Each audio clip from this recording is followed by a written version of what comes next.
semaine, rencontre avec le réalisateur de Chasseurs de Dragons et Spices.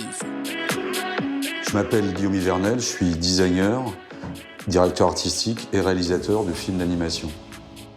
Je me souviens qu'un jour, à l'école, j'avais 6 ans, dessiné un grand viking sur une feuille de papier à la gouache et j'étais rentré chez moi et j'avais dit à mes parents que quand je serais grand, je ferais du dessin et j'en ai jamais démordu et c'est comme ça que ça a commencé.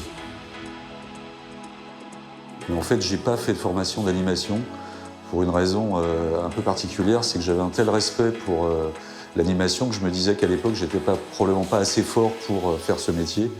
Et en fait, j'y suis arrivé petit à petit et j'ai appris en fait tout le métier d'animation sur le tas. J'ai jamais fait d'école, mais j'étais un passionné de films d'animation.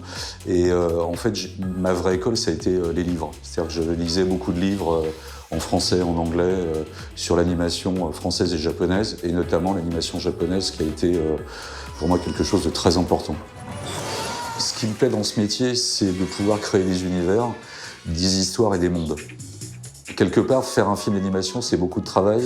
C'est beau, c'est des adultes en général qui le font, mais des adultes qui ont un esprit d'enfant. Ça, c'est très important de conserver cette espèce de candeur des enfants pour faire du film d'animation, même si c'est pas du film d'animation forcément pour enfants. Moi, j'aime beaucoup l'espionnage et les films comme ça. J'ai beaucoup aimé le fait qu'il y ait de l'espionnage. J'aimais bien le dragon. Non, pas du café! Donc, j'ai eu la chance de réaliser plusieurs longs métrages pour la France et notamment un pour la Chine qui est sorti cette année, qui s'appelle Spices. C'est vrai que quelque part les influences sont assez différentes. Par exemple, dans Spices, j'ai mélangé du cartoon, de l'action-aventure, du James Bond et de la science-fiction.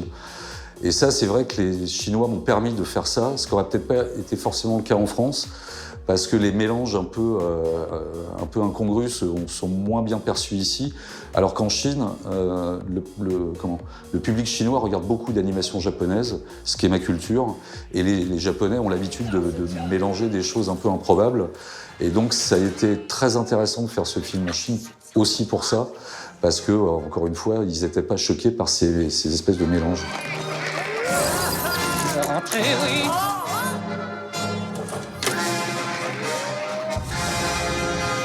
Au niveau de la culture, ça a été extrêmement intéressant de travailler pour la Chine parce que ils ont une culture très différente de la nôtre et extrêmement riche. Quand j'ai fait Spices, j'avais déjà beaucoup d'univers qui m'étaient venus en tête au travers de mes voyages en Chine. Et c'est vrai que je me suis beaucoup servi de tout l'univers chinois, de la culture et du vernis qu'ils apportent dans leur monde. Et c'est vrai que ça m'a beaucoup influencé pour faire Spices. Une des choses que j'ai proposées très rapidement à mes producteurs chinois, c'est d'intégrer dans Spices toute la notion de l'écologie. Donc ça, c'est vraiment le tronçon qu'on retrouve à Montreuil sur les périphes. Toute cette partie-là, c'est très bien. Ça aussi.